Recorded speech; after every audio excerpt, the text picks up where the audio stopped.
প্রিয় দেশবাসী, আসসালামু আলাইকুম। সবাই কেমন আছেন? আশা করি সবাই ভালো আছেন। তো সবার কাছে একটা রিকোয়েস্ট নিয়ে আসছি।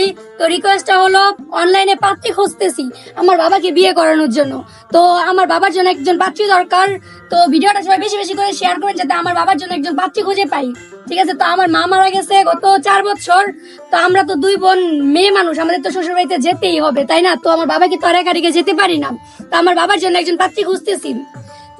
মানে মেয়েটা অবিবাহিত প্রয়োজন নেই, বিবাহিত হলেও সমস্যা নেই, একজন বাচ্চা থাকলেও সমস্যা নেই। ঠিক আছে? তো আমার বাবার অর্থ সম্পদ, টাকা পয়সা, ব্যবসা বাণিজ্য কোনো কিছুর অভাব নেই, শুধু আমার বাবা একা। তো আমার বাবাকে একা রেখে আমরা কিভাবে যাই? তার জন্য আমার বাবার জন্য একজন পাত্রী খুঁজছি। তো আমার ছোট ভাইয়ের মুখ থেকে কিছু শোনেন। আসলে আমার বাবা হচ্ছে গিয়ে একা একজন মানুষ। সে তো একা থাকতে পারে না, সারা জীবন তো সে একা থাকতে পারবে না, কারণ আমরা চলে গেলে তার একজন সঙ্গীর প্রয়োজন। আর আমার আব্বুর একজন সঙ্গী দরকার, তার জন্য আমরা একজন মেয়ে খুঁজছি। কিন্তু যদি সে বিবাহিত হয় আমাদের কোনো সমস্যা নাই, কারণ আমার আব্বুকে দেখাশোনার জন্য একজন মানুষ হলেই চলবে। আর আমাদের টাকা পয়সা, আমার বোনের থেকে তো শুনছেন সবই, আমাদের টাকা পয়সার কোনো অভাব নাই। তো সে আসলে এখানে সুখেই থাকবে, আর আমরা আইসা তাকে জ্বালাবো না, কারণ আমরা তো পরের বাড়িতে চলেই যাব। তো আমার আব্বুর জন্য আমাদের একটা পাত্রীর দরকার। আপনারা যে যেখান থেকে দেখছেন অবশ্যই বেশি বেশি করে শেয়ার করে দিবেন।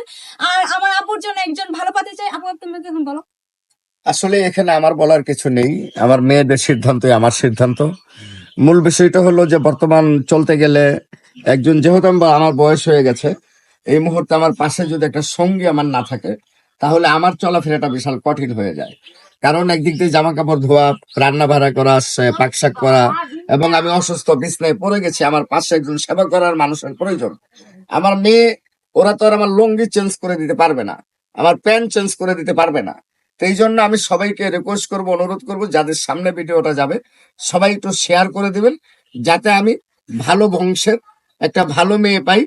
আমার সংসারটাকে সে যাতে নিজের মনে করে নেয়, এবং তার যদি কোনো চাহিদা থাকে যে আমি 2 দিন পরে মারা যাব, এরকম কোনো ভয়ভীতি যদি তার ভিতরে থাকে যে আমি অল্প দিনের জন্য সংসারে যাব না, আমি অবশ্যই তাকে রাজি খুশি করানোর জন্য প্রয়োজনে আমার ঢাকায় একটা বাড়ি আছে, ওই বাড়িটা লিখে দেবো, ওই বাড়িটা আমার বিভিন্ন নামে দিয়ে দিব, যদি সে রাজি থাকে। তা আশা করি আল্লাহর রহমত সুখেই থাকবে, যেহেতু আমার আর কোনো ছেলে সন্তান নাই। আমার এই 2টা মেয়ে 2টার প্রতিদিন ঘর আসতেছে বিয়ের, কিন্তু আমাকে একা রেখে ওরা যেতে চাচ্ছে না, বিদায় আজকে মেয়েরা এই সিদ্ধান্ত নিয়েছে।